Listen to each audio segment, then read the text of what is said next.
wabil walidaini ihsana. Itu yang kedua setelah perintah bertauhid, yaitu berbuat baik kepada orang tua.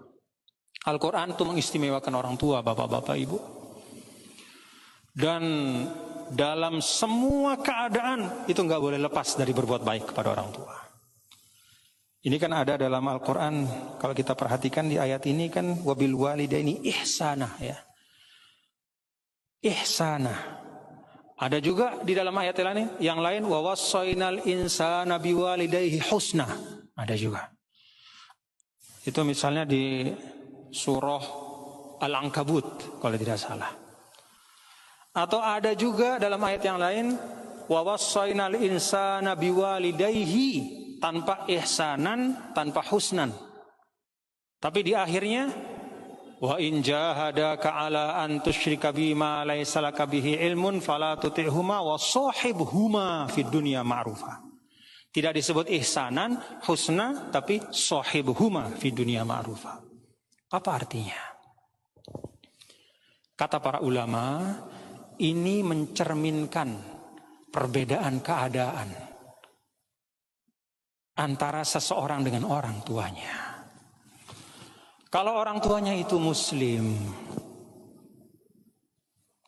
atau orang tuanya itu non muslim tapi tidak mengajak dia kepada kekufuran, tidak juga memaksa dia untuk kufur, maka yang berlaku itu ihsanan, kata ulama. Jadi puncak kebaikan. Jadi kalau orang tua kita muslim, ya benar-benar ihsan. Artinya apa? Muntahal bir wal husn, ujung benar-benar cara yang baik.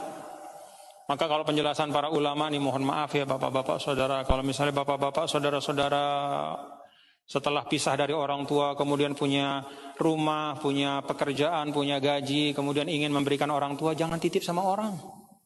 Datang bawa. Karena menitip itu bukan ihsan. Emangnya siapa orang tua kita mau titip-titip? Apalagi nitipnya mas supir misalnya.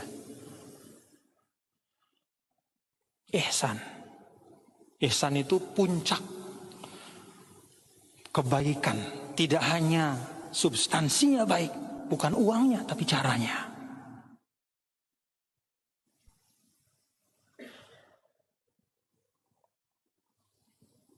Ihsan itu, silakan duduk Pak sama bapak kita.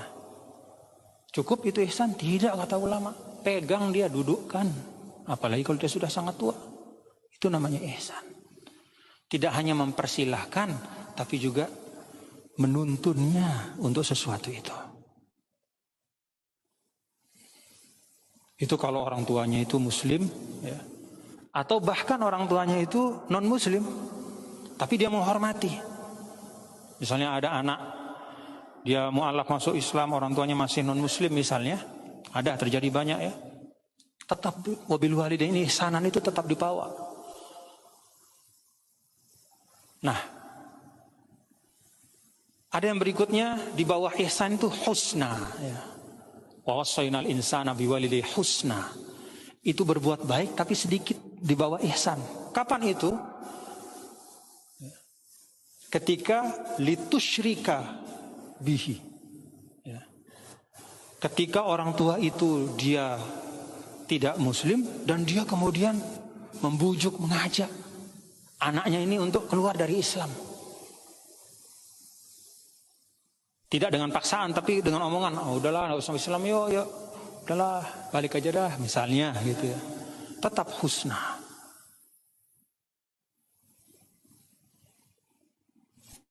Kapan ihsan dan husna itu hilang?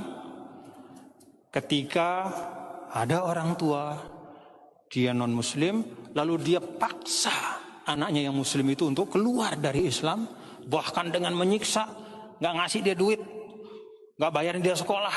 Ini anak misalnya dia kuliah gitu ya, terus dia masuk Islam misalnya nih, lalu orang tuanya marah, lalu ditutup ditutup uang bulanannya, ya SPP-nya nggak dikasih, uang kosnya nggak dikasih, ya. Kemudian orang tuanya datang memaksa bahkan dengan kekerasan sampai misalnya dipukul. Bagaimana bahasa Al-Quran? Wasohibuhuma fid dunya ma'rufa. Memang tidak ihsan, memang tidak husn, ya, tapi sohibuhuma fid dunya ma'rufa. Tetap temani dia.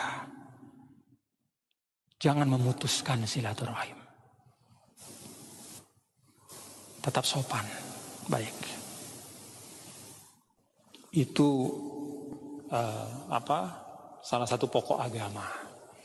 Kenapa demikian bapak-bapak dan saudara-saudara? Karena di dalam Islam itu kita diajarkan melihat kehidupan itu satu rangkaian. Anda tidak akan ada kecuali perantaraan orang tua Anda. Ya, kita ini bukan Nabi Adam yang dibuat dari tanah. Kita bukan Nabi Isa yang hanya punya ibu. Kita ini punya ibu bapak. Itulah wasilah kita yang Allah Subhanahu wa taala takdirkan kita ada di dunia. Ya. Dengan wasilah itu kemudian kita bisa mencari hidayah. Dengan wasilah itu karena kita ada di dunia kita bisa mencari kebenaran, kita bisa belajar. Maka wasilah ini tidak boleh diputuskan dalam keadaan apapun, walaupun tingkatannya berbeda-beda. Kita ambil dari yang paling minimal tadi, bahkan diandaikan kedua orang tua atau salah satunya memaksa Anda misalnya untuk meninggalkan agama Allah, lalu dia menyiksa Anda, dia menyakiti Anda, sohibhuma fid dunya ma'rufa. Tetap tidak usah putuskan silaturahim, tetap berlaku baik. Ada kadar minimal untuk kita tetap sopan. Artinya apa? Kalau dia kasar, jangan dipukul, nggak boleh. Tetap ada kadar minimal untuk kita sopan. Kalau Anda harus pergi tanpa Anda kemudian memarahi, ya pergi saja dulu. Ketika misalnya ada situasi-situasi yang mengharuskan untuk pergi dulu, lalu kemudian kembali suatu ketika dan silaturahim, tidak masalah. Tapi artinya apa? Berbuat baik kepada kedua orang tua dalam semua keadaan itu adalah min usulis syara'i, min usulis syariah, pokok agama. Yang ketiga, wadzil qurba ay wa ahsinu. Ya wa ahsinu ila dzil qurba. Ya. Nah, satu hal juga tadi saya kembali ya, bil walidaini ihsana. Kenapa kalau tentang orang tua itu ihsan itu bil walidain, mestinya ilal walidain ya. Bi itu artinya kalau bahasa Arab itu nempel. Kalau ila itu berjarak, maka berbuat baik kepada orang tua itu diibaratkan adalah sesuatu yang menempel dengan jati diri kita. Jadi dia bukan sesuatu yang terpisah yang bisa kita kasih sekarang, besok enggak. Yang bisa kita baik sekarang, besok musuhan enggak. Dia menempel. Seperti menempelnya tangan di badan, menempelnya mata di kepala, dan seterusnya.